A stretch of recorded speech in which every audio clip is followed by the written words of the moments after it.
할렐루야. 주님께서 우리와 함께 하십니다. 하나님이 함께 하시니 오늘도 우리에게 좋은 일이 있을 줄 믿습니다. 오늘은 요한복음 7장 31절에서 44절까지의 말씀 같이 보시겠습니다. 7장 31절에서 44절까지 우리 다 같이 합독합니다. 시작. 무리 중에 많은 사람이 예수를 믿고 말하되 그리스도께서 오실지라도 그 행하실 표적이 이 사람이 행한 것보다 더 많으랴 하니 예수에 대하여 무리가 수군거리는 것이 바리새인들에게 들린지라.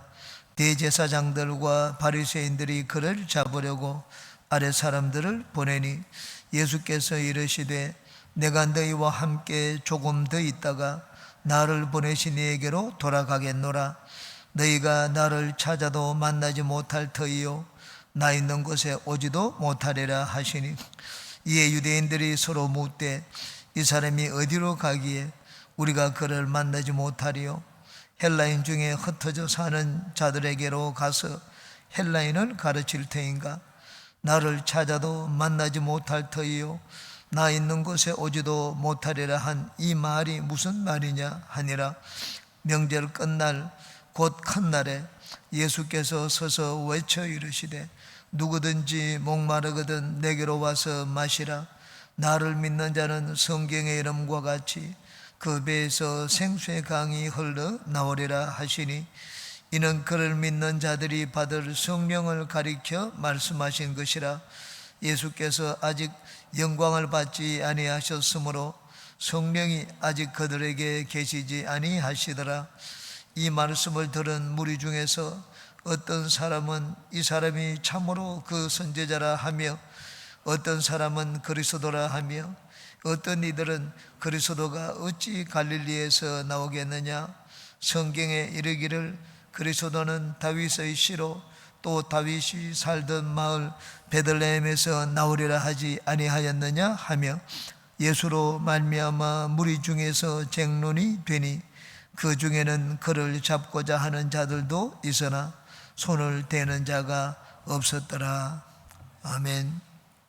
초막절에서 예수님이 계속하여 말씀을 하고 계십니다. 은밀한 가운데 예수님이 올라가셨습니다. 예수님이 은밀한 가운데 올라가셨지만은 많은 사람들 가운데 나타나셔서 무리들을 가르쳐는 일을 하셨습니다. 여기 보니까 마지막에 나를 믿는 자는 성령을 받을 것이라 그렇게 말씀을 했습니다. 성령에 대해서 제일 많이 말씀을 하는 것이 요한복음입니다.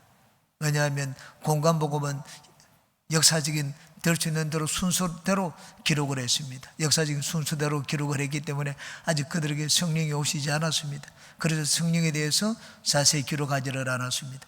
그런데 사도 요한은 90년경에 주 90년경에 요한복음을 썼습니다.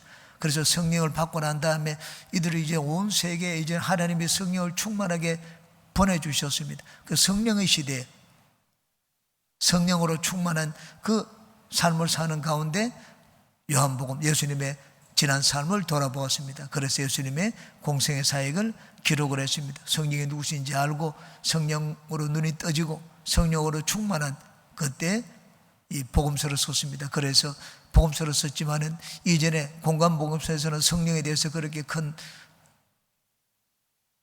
기록을 하지 않았습니다. 그런데 요한복음에서는 성령에 대한 기록이 많습니다. 14장부터 16장까지는 완전히 세상의 성령에 대해서 기록을 하고 있습니다. 왜냐하면 성령 시대에 살며 성령이 누구신지 아는 그런 상태에서 예수님의 삶을 되돌아보았기 때문입니다. 그래서 다른 복음서에서는 나를 믿는 자는 그 배에서 생수의 강이 흘러나리라 이런 말씀이 없습니다. 그런데 요한복음에는 있습니다. 왜냐하면 다 성령을 받고 성령의 시대에 살았기 때문입니다. 우리도 다 성령을 받았습니다. 성령을 받고 이 뒤를 돌아보면 예수님이 하신 말씀이 의미가 무엇인지 잘 기억이 납니다. 그런데 공관복음서에서는 제자들이 예수님이 하신 말씀을 듣고도 바로 깨닫지를 못했습니다. 그 요한복음에서는 그렇지 않습니다. 성령 받은 자들은 예수님의 말씀을 잘 압니다.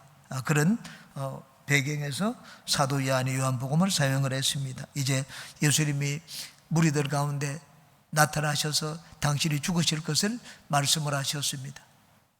예수님이 아버지께로 떠나가실 것을 말씀을 하셨습니다. 이때는 초막절이고 이 초막절과 유월절은 6개월 차이가 납니다. 그 다음 돌아오는 6월절에 예수님이 올라가셔서 십자가를 지셨습니다. 오늘은 예수님이 이 세상을 떠나실 것과 그리고 아버지께로 올라가면 성령을 주실 것에 대해서 말씀을 하고 있습니다. 한 절씩 같이 살펴보겠습니다. 31절 같이 읽겠습니다.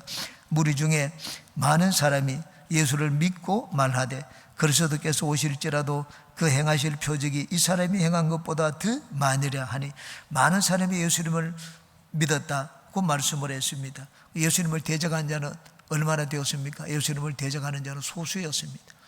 지도자들이었습니다. 지도자들은 많은 자가 아닙니다. 무리들이 많죠. 지도자는 한 사람입니다. 여기 유대인의 종교 지도자들, 대제사장들과 서기관과 바리새인들, 이 지도자들은 소수였습니다. 이들은 예수님을 대적했습니다. 왜냐하면 자기들이 이미 가진 것을 잃을 만한 그런 위기에 처했기 때문입니다. 사람들은 정의를 위해서 일을 하지 않습니다. 사람들은 내가 얻는 것이 많은가 잃는 것이 많은가 이해관계를 따라 일을 합니다. 이 대사장들과 종교 지도자들은 예수님 때문에 자기들이 많은 것을 이룰 수 있다고 생각을 했습니다. 그래서 예수님을 대적했습니다. 그러나 무리는 그렇지 않았습니다. 백성들은 예수님이 하시는 것을 보고 예수님을 따랐습니다. 그래서 무리들이 이렇게 말을 했습니다. 그리스도께서 오실지라도 그 행하실 표적이 이 사람이 행한 것보다 많으랴 하니, 그리스도가 누구십니까? 그리스도의 증거는 표적을 행하는 것입니다. 이 유대인들이 끊임없이 예수님께 물었습니다. 네가 만일 그리스도면 표적을 보여달라. 네가 하늘로서 온 표적이 무엇이냐? 그렇게 예수님께 요구를 했습니다. 이 무리들은 이미 이분이 그리스도다 하고 받아들였습니다. 예수님은 여기 많은 표적을 행했기 때문입니다. 기사와 표적, 우리 성경에는 요한복음에는 특별한 기적 7가지가 기록되어 있습니다. 그런데 뒤에 20장 31절에 보면 예수님이 이 책에 기록되지 않은 많은 기적을 행하였다고 했습니다. 이 세상의 모든 책을 가지고도 예수님이 행하신 일들을 기록하기에 부족할 것이다, 그렇게 말씀을 했습니다. 이 무리들은 예수님이 행하시는 많은 놀라운 일들을 보았습니다. 예수님 우리에게도 말씀을 하셨습니다. 나를 믿는 너희들에게도 표적이 따른다. 믿는 자들에게 이런 표적이 따른다고 했습니다. 그러므로 기독교는 표적의 종교입니다. 예수님 우리에게 오셔서 표적을 보여주셨고 믿는 자들도 이런 표적이 따를 것이라고 했습니다. 예수님을 믿는 기독교라는 것은 듣기 좋은 말을 하고 도덕적인 종교, 사람들에게 선을 베푸는 종교, 사랑의 종교, 물론 좋죠. 기독교는 좋은 말을 하는 종교가 아닙니다. 표적이 무엇입니까? 우리 삶의 문제를 해결해 주는 것입니다. 우리 삶을 고치고 변화시키는 것, 이것이 바로 예수님이 행하신 표적입니다. 그러므로 우리가 예수님을 믿으니 우리 자신이 그런 표적을 삶에서 체험하고 또 그런 표적을 많은 사람들에게 보이고 전하는 우리 모두가 되시기를 바랍니다. 32절, 예수에 대하여 무리가 수군거리는 것이 바리새인들에게 들린지라 대제사장들과 바리새인들이 그를 잡으려고 아랫 사람들을 보내니, 예수에 대해서 무리들이 대놓고 야 그리스도다 말을 못했습니다. 왜냐하면 자기들은 지도자들이 아니고 성경 학자가 아니었기 때문입니다. 그렇게 말했다고는 붙잡혀갑니다. 처벌을 받습니다. 그래서 말은 못하고 뒤에서 낮은 소리로 자기들끼리 얘기를 했습니다. 바리새인들이 이 말을 들었습니다. 바리새인들이 이 말을 듣고 어떻게 했습니까? 대제사장들에게로 갔습니다. 바리새인들과 대제사장들은 서로 원수지간입니다. 대제사장은 사두개인들입니다. 많은 사람들이 사두개인들의 무리 가운데서 대제사장이 났습니다. 사두개인들은 부활도 믿지 않고 영도 믿지 않고 천사도 믿지 않습니다. 성경을 믿기는 믿지만 모세 오경만 믿습니다. 여호수아, 신명기, 사사기, 여호수아, 사사기, 룻기 이런 다른 성경, 이런 성경을 믿지 않습니다. 바리새인들은 성경을 다 믿습니다. 부활도 믿고 영도 믿습니다. 죽고 난 다음에 사도인들은 천국이 없다고 합니다. 그런데 바리새인들은 천국을 믿습니다. 바리새인과 사두개인들은 원수지간입니다. 그런데 바리새인들이 누구를 찾아갔습니까? 바리새인들은 백성의 장로들입니다. 바리새인들은 백성의 지도자입니다. 신앙적인 지도자가 바리새인들이고, 그리고 종교적인 권력을 가진 지도자가, 정치적인 지도자가 대제사장들입니다. 바리새인들은 예수님을 없애고 싶어도 자기들에게는 예수님을 없앨 만한 그런 힘과 권력이 없었습니다. 백성들을 선동할 수 있는 힘은 있지만 그를 잡을 권력이 없었습니다. 그래서 어떻게 합니까? 원수지간이지만 대제사장을 찾아갔습니다. 대제사장이나 바리새인들은 예수님 때문에 자기들의 권위가 흔들리고 무리들이 다 자기를 떠나서 예수님으로 가는 것, 이런 것이 많은 자들이었습니다. 평소에는 그들의 서로가 원수지간이었지만 예수님을 없애는 데는 이들은 마음이 하나가 되었습니다. 어떻게 마음이 하나가 되었습니까? 교리적으로 하나가 되었습니까? 교리적으로 이들은 너무나 다릅니다. 완전히 원수지간이었지만 하나가 되었습니다. 왜? 자기들이 가진 권리를 지키기 위해서, 자기들이 누리고 있던 것을 지키기 위해서 이들은 하나가 되었습니다. 사람들이 어떻게 어떤 목적으로 일을 하는지 우리에게 잘 보여주고 있습니다. 이것이 인간의 실상이고 인간의 모습의 한 부분임을 보여줍니다. 33절, 예수께서 이르시되 내가 너희와 함께 조금 더 있다가 나를 보내신 이에게로 돌아가겠노라. 너희와 함께 조금 더 있다고 했습니다. 계산을 하면은 6개월입니다. 예수님은 초막절을 지내고 가셔서 6월절 날 다시 명절을 지키기 위해서 예루살렘으로 오셨습니다. 그래서 예수님은 조금 더 있다가 나를 보내신 이에게 하늘로 올라가시겠다고 말씀을 하셨습니다. 예수님은 우연히 어쩔 수 없이 도망갈 곳이 없어서 붙잡혀서 십자가에 달려 돌아가신 것이 아닙니다. 예수님은 당신의 삶에 대해서 그리고 죽음에 대해서 환하게 알고 계셨습니다. 예수님은 아버지의 뜻을 잘 아셨습니다. 그리고 하나님은 예수님에게 그 마음의 준비를 다 시키셨습니다. 예수님이 겟세마네 동산에서 땀방울이 핏방울이 되도록 기도했다고 해서 그때 비로소 아버지의 뜻을 한 것이 아닙니다. 하나님은 예수님에게 언제 사역을 마치고 아버지께로 돌아와야 될지를 이미 다 말씀을 해 주셨습니다. 34절 같이 읽겠습니다. 너희가 나를 찾아도 만나지 못할 터이요 나 있는 곳에 오지도 못하리라 하시니, 예수님이 말씀을 하신 것은 찾아도 만나지 못할 때요, 이 땅이 없기 때문입니다. 하늘로 올라가시기 때문에 이 땅에서 찾아도 없습니다. 그런데 이들은 육의 눈을 가지고 땅에서 예수님을 찾아도 못 만난다, 그렇게 생각을 했습니다. 예수님은 영의 일을 말씀을 하셨지만 이들은 그것을 땅의 일로, 지상 육신의 눈으로 예수님 말씀을 이해하려고 했습니다. 나 있는 곳에 오지도 못하리라 하시니, 바리새인과 이 대제사장들, 예수님을 대적한 자들이 나 있는 곳이 어디입니까? 하늘나라입니다. 하늘나라 갈 수 있습니까? 예수님이 단호하게 말씀을 하셨습니다. 너희들은 나 있는 곳에 오지를 못한다. 너희들은 구원받지 못한다는 말입니다. 예수님을 대적한 자들이 어떻게 하늘나라 갈 수가 있겠습니까? 하나님이 마음이 자비롭고 너그러워도 예수님을 대적하고 하나님을 대항한 자들, 그들에게는 천국이 없음을 보여주고 있습니다. 35절에 이에 유대인들이 서로 묻되 이 사람이 어디로 가기에 우리가 그를 만나지 못하리요? 헬라인 중에 흩어져 사는 자들에게로 가서 헬라인을 가르칠 테니까. 예수님은 영적인 장소, 영적인 길을 말씀을 하셨습니다. 영적으로 당신이 태어나신 곳 하늘나라 아버지께로 돌아가시겠다고 했는데 이들은 그걸 육신의 눈으로 보고 육신의 귀로 들었습니다. 그 육신의 땅의 일로 생각을 했습니다. 그래서 유대인들이 서로 물었습니다. 야, 이 사람이 어디로 가는데 우리를 만나지 못하느냐? 숨바꼭질을 하느냐? 꼭꼭 숨기 때문에 우리가 찾지 못하느냐? 우리가 찾지 못할 어디 멀리 안 보이는 곳으로 가느냐? 그래서 얘기를 했습니다.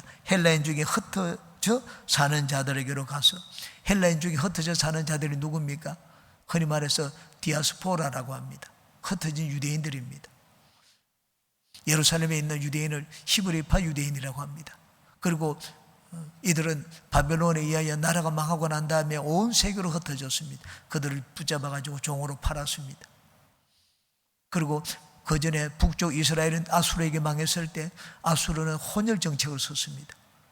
다른 이방 민족을 사마리아로 보내고, 그리고 북쪽 이스라엘에 있는 유대인들을 잡아다가 온 다른 나라에 팔았습니다. 그래서 서로가 막 섞여 지내도록 했습니다. 그 중에 신앙을 지키는 자들도 있었습니다. 이런 흩어진 유대인들, 그 디아스포라라고 합니다. 바울사도가 복음을 전할 때 찾아간 곳이 누구였는가? 흩어진 유대인들이었습니다. 바울사도는 아시아 지방에 가서 흩어진 유대인들에게 말씀을 전하고 온 세계 유대인들이 흩어져 있었기 때문에, 그런데 이 흩어져 있는 유대인들이 복음의 말씀을 받아들이지를 않았습니다. 여기 헬라인 중에 흩어져 사는 자들에게로 가서, 헬라파 유대인입니다. 헬라인을 가르칠 테인가? 그 가운데서 하나님을 전가하고 유대인의 야훼 신앙을 전할 것인가? 그렇게 생각을 했습니다. 예수님은 하늘로 올라가겠다고 했는데 이들은 멀리, 지역적으로 멀리 가서 복음을 전하기 때문에 다시는 보지도 못하고 찾지도 못할 것인가? 이렇게 해석을 했습니다. 성령으로 눈이 떠지지 않아서 그렇습니다. 36절에 나를 찾아도 만나지 못할 터이요 나 있는 곳에 오지도 못하리라 한 말이 무슨 말이냐 하더라. 예수님이 하신 말씀을 이해하지 못하기 때문에 수군거렸습니다. 누구 이런 말을 했습니까? 예수님을 대적하는 자들도 했지만 예수님이 야 이는 그리스도가 아니냐, 예수님을 그리스도라고 하는 많은 무리들도 이 말을 했습니다. 왜 그 말을 했습니까? 성령으로 눈이 떠지지 않아서 그렇습니다. 그래서 예수님이 그들을 보고 이제는 성령에 대해서 말씀을 합니다. 성령에 대해서 중요한 것, 그냥 우연히 두 사건을 연결해 놓은 것이 아닙니다. 기록에 이게 다 거기 엮어 놓은 것이 아닙니다. 그 다음 성령에 대해서 말씀을 하신 이유가 있습니다. 이들이 눈이 감겨 있기 때문입니다. 이제 누구든지 믿는 자에게는 성령을 주실 것이다. 왜 주십니까? 예수님이 누구신지 알고 그 하시는 말씀의 의미를 깨닫도록 하기 위해서 성령을 보내주실 것이라는 말씀입니다. 생수의 강에 대해서 37절부터 이제 말씀을 합니다. 37절 같이 읽겠습니다. 명절 끝날 곧 큰 날에 예수께서 서서 외쳐 이르시되 누구든지 목마르거든 내게로 와서 마시라. 명절 끝날, 초막절은 일주일 동안 지내고 마지막 날은 아주 큰 잔치를 벌이라고 말씀을 했습니다. 이 초막절을 지내는 날이 안식일입니다. 그럼 명절 끝날 7일을 지내고 8일째 되는 날도 안식일입니다. 그래서 초막절은 시작도 안식일에 시작하고 마지막 날도 안식일에 시작을 했습니다. 명절 끝날은 큰 날입니다. 이들은 무리들이 대행진을 합니다. 어떤 행진을 하는가? 백성들이 잔을 가지고 대제사장은 은잔을 가지고 가고, 백성들은 잔을 가지고 실로암에 가서 실로암에 물을 떱니다. 실로암에 물을 떠가지고 와가지고 성전에서 와서 성전에 보면 은컵이 2개 큰 잔이 있습니다. 그 은잔에다가 물을 붓습니다. 물도 붓고 포도주도 부어서 그냥 그 잔이 흘러넘치도록 만듭니다. 왜 물을 붓습니까? 초막절은 이스라엘이 광야 40년 동안 광야에서 산 것, 열매를 먹지를 못했습니다. 과일의 열매를 먹지 못하고 광야에서 살았습니다. 그런데 가나안 땅에 들어가서 농사를 해서 추수를 했기 때문에 너무너무 감사해서 열매를 얻은 것을 감사해서 드리는 절기가 초막절입니다. 광야에서는 또 물을 마음대로 마실 수가 없었습니다. 물이 부족했습니다. 그래서 이제 가나안 땅에 들어와서 우물을 파고 물을 마음껏 마시게 된 것에 대해서 감사해서 물을 하나님께 드렸습니다. 그래서 물과 포도주, 열매, 그 물과 포도주를 성전에 가서 성전에 붓습니다. 흘러넘치도록 붓습니다. 뒤를 돌아보면서 하나님이 이렇게 풍성한 추수를 준 것을 감사하고 또 마실 물을 주신 것에 감사해서 하나님 앞에 축제를 벌이는 절기, 이 초막절을 이 기쁨의 축제, 추수의 축제라고 합니다. 풍성한 수확을 하신 것을 감사하여 드리는 절기가 초막절입니다. 또 이 팔레스타인은 우리와 기후가 정반대입니다. 지중해 성 기후이기 때문에 서한 해양성 기후라고 합니다. 우리는 대륙의 동쪽에 있고 여긴 이 지중해성 이 기후는 서쪽에 바다가 있는 기후입니다. 이 팔레스타인에는 4월부터 10월까지 봄과 여름이죠. 여름에는 비가 오지 않습니다. 우리는 여름에는 비가 오는데 우기인데 이들은 팔레스타인에는 여름은 건기입니다. 비가 전혀 오지 않습니다. 그리고 10월부터 다음 4월까지 비가 옵니다. 10월달에 오는 비가 이른 비입니다. 이른 비가 올 때 씨앗을 뿌립니다. 그리고 겨울을 지나고 난 다음에 겨울에는 이제는 우기입니다. 비가 많이 옵니다. 그리고 마지막에 추수할 때 다시 한번 비가 옵니다. 겨울을 지나가지고 4월달에 되면 다시 한번 비가 옵니다. 이게 늦은 비다. 늦은 비입니다. 하나님이 이른 비를 주시고 늦은 비를 주셔가지고 씨를 뿌리게 만들고 또 추수도 하게 만드십니다. 이 겨울에, 가을부터 시작해서 이제 겨울을 지나는데 우기의 시작이 언젠가 이 초막절이 절기를 지낼 때입니다. 그래서 초막절 끝날은 마지막에 이 하나님이 비를 내려주실 것을 기념해가지고 실로암에 물을 떠가지고 거기 물을 붓습니다. 물과 관계되어 있는 절기가 바로 초막절입니다. 추수와 관계되어 있고 물과 관계되어 있는 절기가 초막절입니다. 명절 끝날에 예수께서 서서 외쳐 이르시되 누구든지 목마르거든 내게로 와서 마시라. 그들은 광야 40년을 기획해서 물을 떠가지고 성전에 붓는 그 의식을 예수님이 보셨습니다. 아주 장엄한 행렬입니다. 거룩한 행렬입니다. 목마른 것을 기념하여 예수님이 그들을 보고 말씀을 했습니다. 누구든지 목마르거든 내게로 와서 마시라. 그렇게 말씀을 했습니다. 광야에 이들은 목말랐습니다. 근데 예수님이 여기도 목마르거든 이라고 말씀을 했습니다. 이 목마름은 육체적인 목마름을 말하지 않습니다. 영적인 목마름을 말합니다. 우리 인생의 목마름을 말합니다. 그런 자들이 있으면 예수님이 내게로 와서 마시라. 물론 예수님이 이 말씀을 하셨을 때도 무리들은 예수님이 하신 말씀을 영적으로 이해를 하지를 못했습니다. 요한복음은 영적인 복음이라고 합니다. 모든 것이 예수님이 하신 말씀은 영적인 내용이었지만 무리들은 들을 때 어떻게 들었는가? 전부 육적인 것으로 세상적인 지상적인 눈으로 예수님의 말씀을 이해하려고 받아들이려고 했습니다. 그러니까 사실 대화가 되지 않죠. 동문서답하는 것과 같습니다. 그런데도 대화를 하십니다. 참 보면 코미디를 하는 것 같습니다. 잘 보세요. 땅의 것을 얘기하는, 예수님은 하늘의 것을 얘기하는데 이들은 전부 땅의 것으로 대화가 되겠습니까? 되지 않는데도 대화를 계속합니다.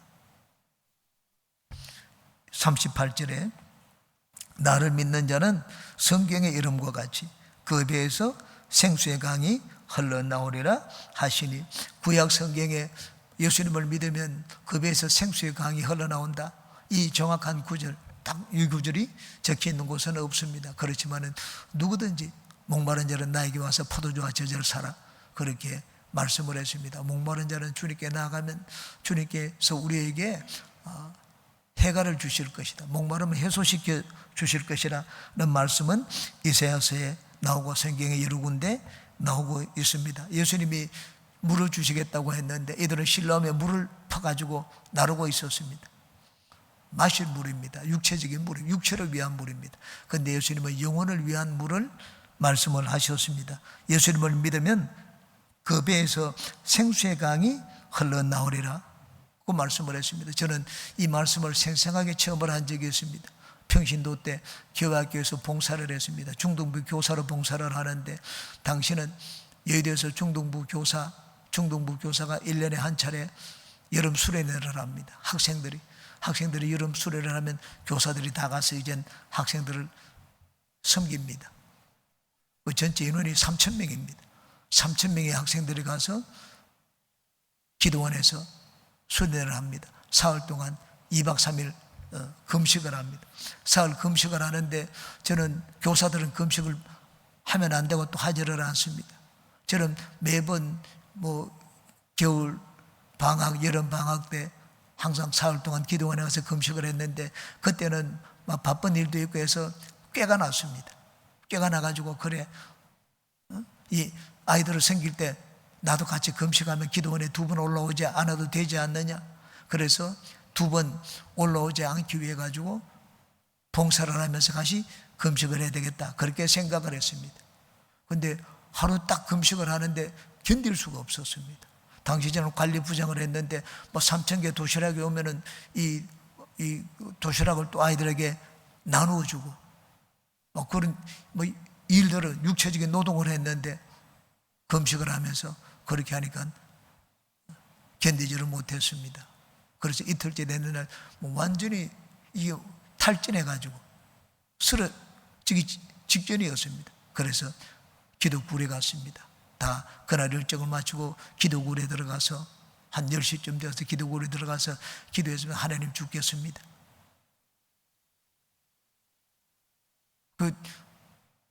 나에게 힘을 달라고 하나님께 기도했습니다. 그렇게 찬송을 부르고 기도하는데 갑자기 배에서 그냥 막 콜록콜록 하는 게 있더니만 샘물이 솟을 때 물이 솟아나오는 것처럼 이 아랫배에서 무슨 이 물이 솟아나온 거는 같은 것을 느꼈습니다. 이게 바로 예수님을 믿으면 그 배에서 생수의 강이 흘러나오리라는 말씀이 이런 말씀이구나 하는 걸 깨달았습니다. 성령의 생수를 하나님이 부어주시는데 그 기쁨이 이루 말할 수가 없었습니다. 음식을 먹지를 않았습니다. 그런데 힘이 나는 것을 느꼈습니다. 그래서 성령이 주시는 힘으로 그 살 금식을 봉사하면서 마쳤던 적이 있습니다. 여기 나를 믿는 자는 그 배에서 생수의 강이 흘러나리라 말씀을 하셨습니다. 하나님이 생수의 강, 성령입니다. 예수님을 믿는 자에게는 하나님이 성령을 부어주십니다. 이런 체험을 한 자도 있고 그렇지 않고 다르게 성령을 받는 자들도 있습니다. 그런데 하나님이 예수님이 말씀을 하신 것처럼 배에서 생수의 강이 흘러나리라 이런 체험을 하게도 또 하심을 체험해 보았습니다. 39절 같이 읽겠습니다. 이는 그를 믿는 자들이 받을 성령을 가리켜 말씀하신 것이라 관로하고 예수께서 아직 영광을 받지 아니하셨으므로 성령이 아직 그들에게 계시지 아니하시더라. 예수님이 말씀을 하신 것은 그를 믿는 자들이 받을 성령을 가리켜 말씀하신 것이라고 했습니다. 예수님이 주시는 생수는 어떤 생수입니까? 성령의 생수입니다. 누가 이 성령의 생수를 마실 수가 있습니까? 예수님을 믿기만 하면 누구든지 목마르거든 내게 와서 마시라고 했습니다. 누구든지 목마름을 느껴야 됩니다. 성령을 하나님이 그냥 원하지도 않는데 아무개나 그냥 주시지 않습니다. 하나님은 결코 그렇게 하지 않습니다. 누구에게 주는가? 허기져서 진짜 나는 죽기 일보 직전입니다. 살려주세요. 하나님 앞에 그렇게 부르짖는 자에게 주십니다. 그러므로 우리가 하나님의 성령의 생수를 마시기 위해서는 목마름을 느껴야 됩니다. 모든 은혜는 마찬가지입니다. 우리가 하나님의 은혜를 체험하고 하나님께 은혜를 잊기 위해서는 내가 영적인 갈증을 느껴야 됩니다. 하나님 아니면 내가 살 수 없습니다. 나는 죽기 일부 직전입니다. 하나님이 절대적으로 필요합니다. 그런 하나님에 대한 필요성을 하나님께 얘기를 해야 됩니다. 그래야지 하나님 우리 기도를 들어주십니다. 내 삶에 여러 가지 문제를 가지고 기도할 때도 마찬가지입니다. 기도하더라도 나는 문제가 있기 때문에 기도합니다. 그런데 내 안에 그냥 큰 이 애통함이 없습니다. 나중에는 하나님 아니면 나는 이제 죽게 되었습니다. 그런 애통함이 생길 때가 있습니다. 하나님은 그런 마음의 상태를 우리가 하나님께 보일 때 그때 우리의 기도를 들으시고 응답을 해 주십니다. 하나님께 나아갈 때는 항상 애통하는 마음을 가지고 나아가는 우리가 되시기를 바랍니다. 관로 속에 있는 부분, 예수께서 아직 영광을 받지 아니하셨으므로 성령이 아직 그들에게 계시지 아니하시더라. 누가 이런 말을 할 수가 있습니까? 성령의 시대에 사는 사람들, 성령을 받고 성령이 무엇인지 아는 자들이 이 말을 할 수가 있습니다. 사도 요한은 성령으로 충만했습니다.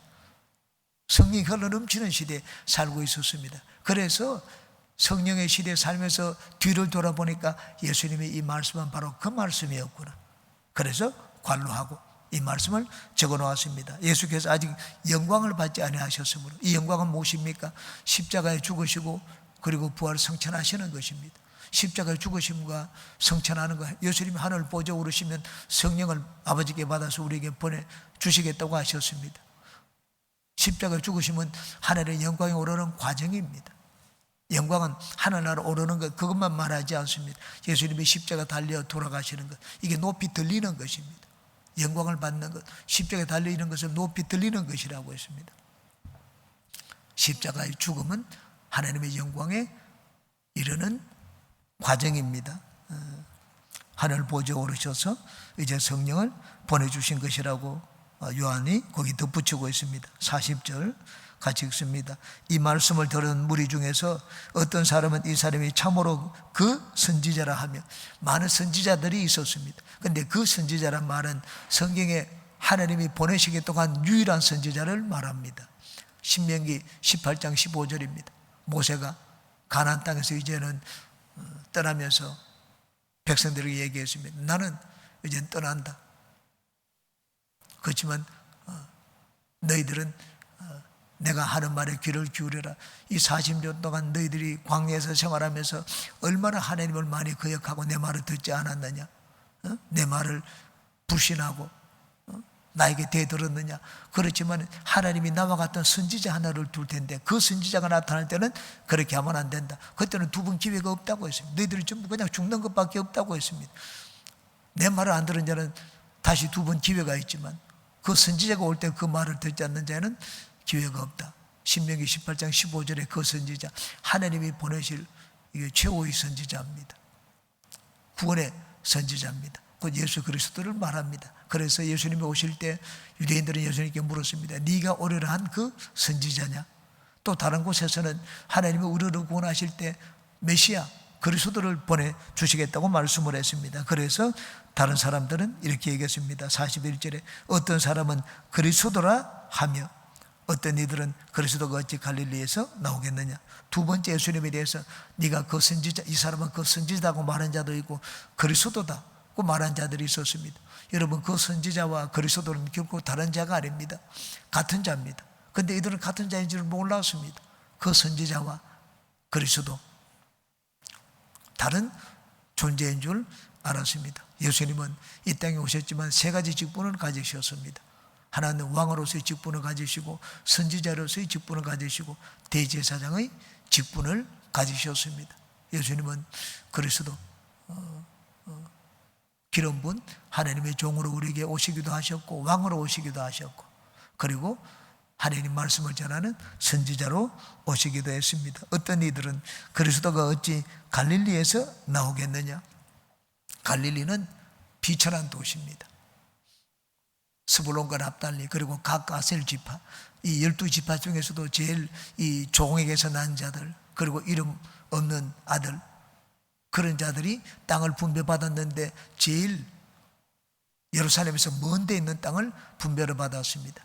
이 납달리 땅입니다. 이 갈릴리 땅입니다. 여기 있는 지파들은 전부 다 12지파 중에서 이름 있는 지파가 아니었습니다. 유다 지파도 아니고 에브라임 지파도 아니고 므낫세 지파도 아니었습니다.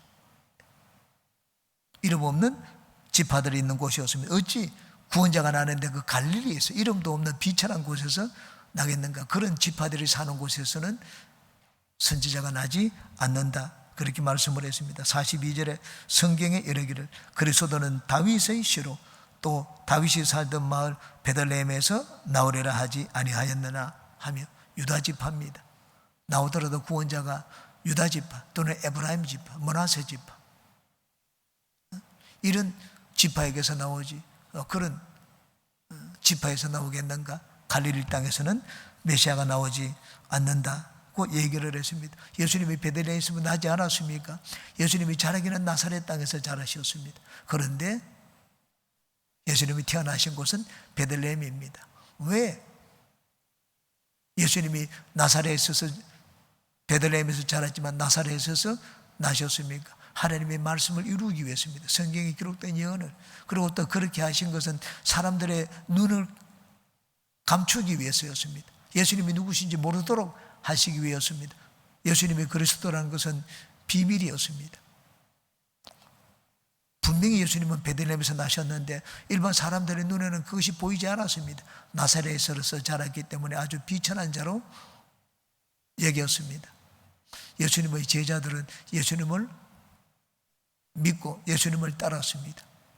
머리가 좋아가지고 우리가 갈릴리에서 무슨 선한 것이 나겠느냐 그렇게 말을 했다면 예수님을 따르지를 못했겠습니다. 마음이 순수했습니다. 예수님이 하시는 것을 보고 순수한 마음을 가지고 예수님을 따랐습니다. 바리새인과 서기관들은 성경을 잘 아는 자들이었습니다. 성경을 잘 알기 때문에 이 사람은 갈릴리에서 자랐기 때문에 메시아가 될 수 없다 그렇게 생각을 했습니다. 자기 지식으로 망했습니다. 어설픈 지식을 가지고 있으면 망합니다. 알아도 정확하게 바로 알아야지. 바리새인과 서기관들은 성경을 알고 있었습니다. 그런데 성경의 한 부분을 알고 또 다른 부분은 몰랐습니다. 그래서 자기 지식으로 망했습니다. 물론 우리가 올바른 신앙을 갖기 위해서는 지식이 필요합니다. 올바른 지식을 가질 필요가 있습니다. 지식과 함께 그보다 더 중요한 것은 성령입니다. 제자들은 성령의 은혜를 입었습니다. 그래서 예수님을 자기들이 메시아로 받아들이고 예수님을 따르게 되었습니다. 우리가 성경을 많이 아는 것도 좋죠. 성경을 알아야 됩니다. 성경을 알아야지 우리는 이단에 빠지지 않습니다. 그러나 성경과 함께 그보다 더 중요한 것이 있습니다. 성령의 도우심을 얻는 것입니다. 성령의 도우심으로 눈이 떠져야지 예수님이 누구신지 바로 알고 올바른 신앙을 가질 수가 있습니다. 그러므로 여러분은 항상 말씀과 성령으로 충만하시기를 주의 이름으로 축원합니다. 43절 예수로 말미암아 무리 중에서 쟁론이 되니 예수님의 출생과 성장 배경으로 말미암아 외모입니다. 저런 보잘것없는 자가 어떻게 그리스도가 되겠는가? 예수님의 외모가 출중했으면 이러지를 않았을 것입니다. 외모를 가지고 저 사람은 가문이 그런 보잘것없는 가문이다 이런 걸 가지고 이젠 쟁론이 일어났습니다. 44절을 같이 읽습니다. 그 중에는 그를 잡고자 하는 자들도 있으나 손을 대는 자가 없었더라. 앞에서 있는 말씀처럼 왜 손을 대는 자가 없었습니까? 아직 예수님의 때가 되지 않았기 때문입니다. 예수님이 그들의 마음에 두려움을 주셨습니다. 그리고 예수님께 해를 가하지 않도록 만드셨습니다. 왜? 아직 하나님의 때가 되지 않았기 때문입니다. 모든 것은 하나님의 계획대로 하나님의 뜻을 이루기 위해서 하나님의 일을 진행하십니다.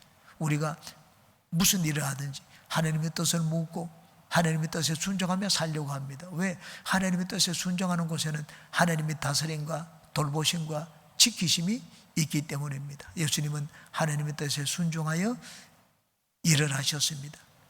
그러자 하나님께서 예수님을 항상 지켜주셨습니다. 하나님은 이 백성들, 무리들의 마음을 움직였습니다. 사람들을 움직였습니다. 그래서 예수님께 손을 대지 못하게 말씀하셨습니다. 하나님은 여러분 대적자들도 사용하시고 누구든지 사용하십니다. 우리는 하나님 앞에 쓰임받는 도구가 되되 아주 좋은 곳에 쓰임받는 도구가 되는 우리 모두가 되시기를 주의 이름으로 축원합니다. 기도합니다.